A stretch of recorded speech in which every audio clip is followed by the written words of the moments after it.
Эдийн засагчд бол байнга ярьдаг те нөгөө мөчлөг сүрсэн, мөчлөг дагсан бодлого гэд. Тэгэхээр манайх ер нь түүхэндээ баг мөчлөг сүрсэн буюу тэр зөв бодлогыг ер нь хэрэгжүүлээгүй юм шиг байгаа юм.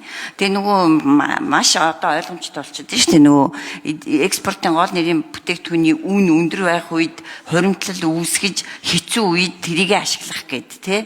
Тэр энийг ерөөсөө нэг ч хэрэгжүүлдэггүй гэж эдийн засагчд ярьдаг.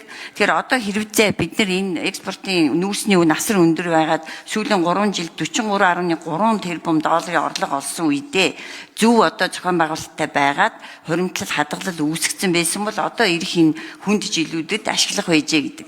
Тэгэхээр та эдийн засгийн хүний хувьд мөчлөг сүрсэн бодлогыг ер нь барих юм уу? Эсвэл яг өмнөх он жилүүдийн шиг байнгын нөгөө өндөр үнэтэй үед нь яг тэр чигээр нь зарж хаяал тэгэл байхгүй болох үед хоосордог энэ бодлогыг баримталж явах юм уу гэдэг сүүлийн асуултыг асууя баярлалаа. За нэмж хариулт өгье. Нэр дэвшигч. За Жудгийн Баярмаа гишүүн маш чухал асуулт асуулаа. За өнөөдөр чинь сүүлчийн тэмээний ачаа хүндгэж сүүлийн асуулт учраас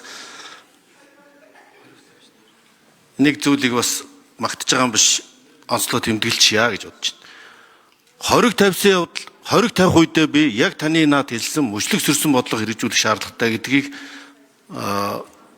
одоогоос 7 сарын өмнө хэлээд 20-50-ад энд би мөчлөг сүрсэн бодлого хэрэгжүүлж төсвийг алдагдaltaгүй бодлоготой гол биш.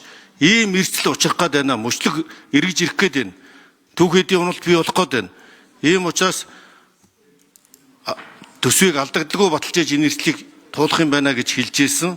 Ийм учраас бид энэ өнөөдрийн үйлчлэл төгсөл байдлыг арай гайгүй тулж байна. 2.3 их найдаар дутах нь хэрвээ тэр 2 их найдын алдагдaltaа батсан байсан бол өнөөдөр 4-5 их найдын алдагдaltaа бүр хүнд байдалд бид тулцсан унтсан сууж явах байсан байна гэдгийг бас хэлчихье гэж бодож байна. Энэ өрийн хувьд бол манай 37.2 тэрбум долларын өртөө байгаа. Ер нь гадаадын шууд хөрөнгө оруулалт бол үндсэндээ оюу толгой хөрөнгө оруулалт байгаа. Тийм учраас гадаад өрийн доктортой үеийн шинжилгээг бид байн харж явах хэрэгтэй гэдгийг онцолж хэлье.